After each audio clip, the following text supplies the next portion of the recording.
Which part? With Linda Lovelace? Sì, la parte di Linda Lovelace. Linda Lovelace was a fictitious robot. Vedi, era una cosa finta Linda Lovelace, Who did what she needed to do to survive che ha fatto quello che aveva fatto per poter sopravvivere and be alive today.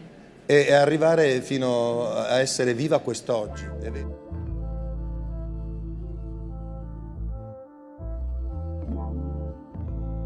Benvenuti in soffitta per questo piccolo viaggio nella storia di Linda Lovelace, simbolo del cinema per adulti, trasformatasi in icona di liberazione e femminismo. Nata nel Bronx nel 1949, Linda Borman divenne famosa con Gola Profonda. Dietro al nome d'arte Linda Lovelace si celava però una realtà di costrizione e abusi. Sposata con Chuck Traynor nel 71, Linda rivela in Ordeal di essere stata costretta a girare film a luci rosse. How did it happen? Come è successo? Was he nice? Era gentile lui? Quando l'ho incontrato era proprio una persona gentilissima, proprio un gentiluomo. Ed è quello che è stato il giorno più tremendo, perché quello in cui lui mi ha preso, mi ha portato e da quel momento ha abusato di me ed ha causato uno sconvolgimento terribile nella mia vita. Nessuno mi stava costringendo, non ancora, disse, svelando una gradualità nell'abuso che solo in seguito riconobbe.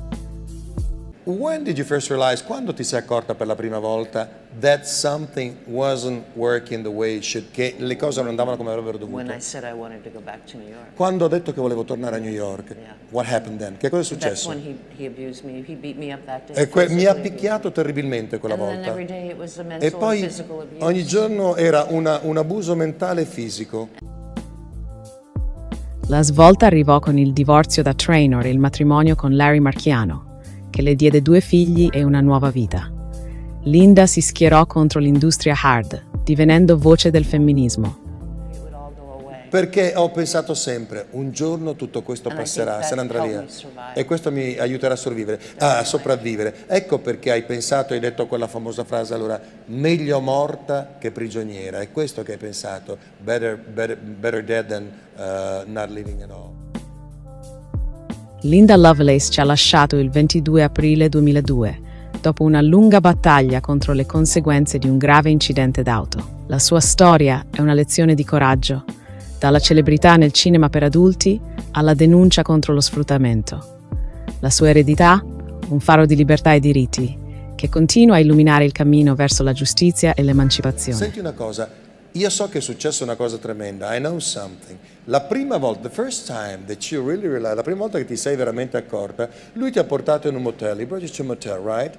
And you asked, e tu hai chiesto cosa stiamo andando a fare, what we're going to do there, and said just to meet a couple, e tu dici a incontrare una coppia. And what happened there instead? E cosa è successo invece? Pensavo che andassimo a mangiare noi. Non sapevo che che io sarei stato il pranzo. 5 uomini, 5 men, right? 5 uomini ci sono stati là. And I was crying. E io piangevo. And one of the gentlemen said E uno di quegli uomini ha detto wanted his money back because I reminded her too voglio much. i miei soldi indietro perché mi ricordi troppo mia figlia. When her favorite toy broke. E quando il suo giocattolino preferito si è rotto. Pensate che schifo che c'è in giro. Nel 2013 è uscito il film Lovelace, dedicato alla vita di Linda Lovelace, interpretata da Amanda Seyfried. Grazie per aver ascoltato. Lascia un like e iscriviti per scoprire altre storie di icone indimenticabili. Meno male essere riuscita. It's great to be out. Lo so, ti viene da piangere, anche però non farlo perché se mi metto a piangere anch'io. E qui sono dolori. Ok?